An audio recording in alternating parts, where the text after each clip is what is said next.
خطے لداخ کے شمال میں واقع حسین ترین وادی نوبرا کا سفر بھی بہت ہی دل فریب اور دلکش ہے۔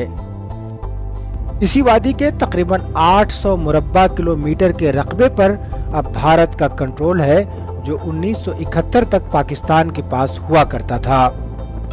سن 1971 کے دسمبر میں بھارتی فوج نے لائن آف کنٹرول پر مختصر سی جنگ کے بعد اس علاقے کے 4 گاؤں پر قبضہ کر لیا تھا۔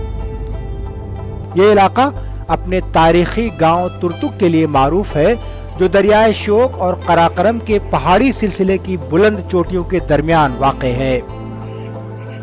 50 برس گزر چکے ہیں، تاہم ترتک کے باشندوں کو آج بھی 16 دسمبر کی وہ رات اچھی طرح سے یاد ہے۔ 71 میں جو لڑائی ہوئی یہاں پہ، ہم پاکستان میں رات گزری، دن انڈیا میں ہوا۔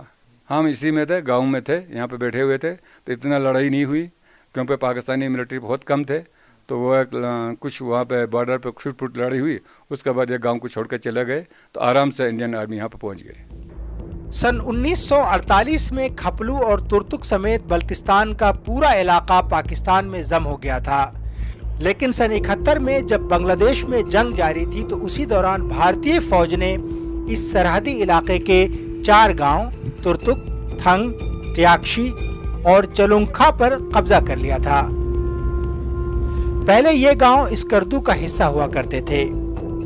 ٹیاکشی اور ترتک کے درمیان اس راستے پر کبھی پاکستان کے پرچم لہراتے تھے، جہاں اس وقت آپ بھارتی پرچم دیکھ رہے ہیں۔ پورا علاقہ بھارتی فوج کی سخت نگرانی میں ہے۔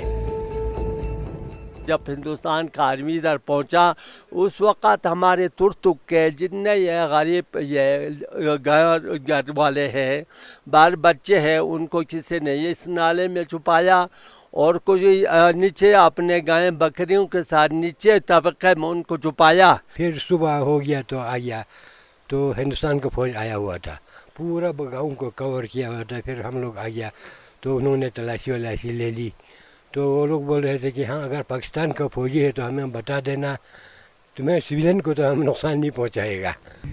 لیہ سے ترتک کا پہنچنا ناقابل یقین حد تک مشکل کام ہے، تاہم اس سرحدی جنگ کی قیادت لیہ سے تعلق رکھنے والے فوجی افسر میجر جنرل چونگ رینچن کر رہے تھے، جو اس علاقے سے اچھی طرح واقف تھے۔ اس خطے پر قبضے سے قبل تک یہ گاؤں بگدانگ بھارت کی سرحد ہوا کرتا تھا۔ اس شکست سے پاکستان کو ایک اور بڑا نقصان یہ پہنچا کہ اس سے بھارت کے لیے سیاچن گلیشیر کے راستے ہموار ہو گئے، جو اس وقت دونوں ملکوں کے درمیان دنیا کا بلند ترین محاذ جنگ ہے۔ 1971 سے پہلے بھارت کا آخری گاؤں یہ ہوتا تھا جس کا نام ہے بگدانگ۔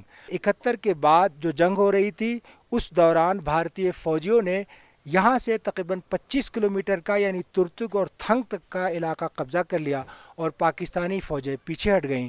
تب سے 50 برس سے اس پہ یہ پورا علاقہ بھارت کے زیر انتظام ہے۔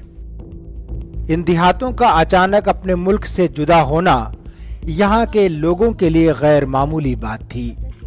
یہاں کے سینکڑوں خاندانوں کو اس کی بھاری قیمت چکانی پڑی ہے۔ ایسے گھر نہیں ہوں گے اس ترتک کے جس کا رشتہ دار پاکستان میں نہ ہو، کسی کا بھائی، کسی کا بیٹا، کسی کا باپ، کسی کا بچے، کسی کا ماں، سب آدھا پریوار اس وقت پاکستان بلتستان میں رہتے ہیں۔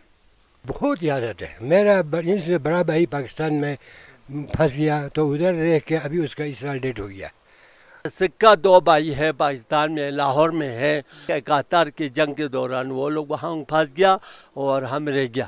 یاد تو آتے ہر وقت، صبح شام آتے رہتے، اپنے سکہ بھائی کے یاد نہیں آئے گا۔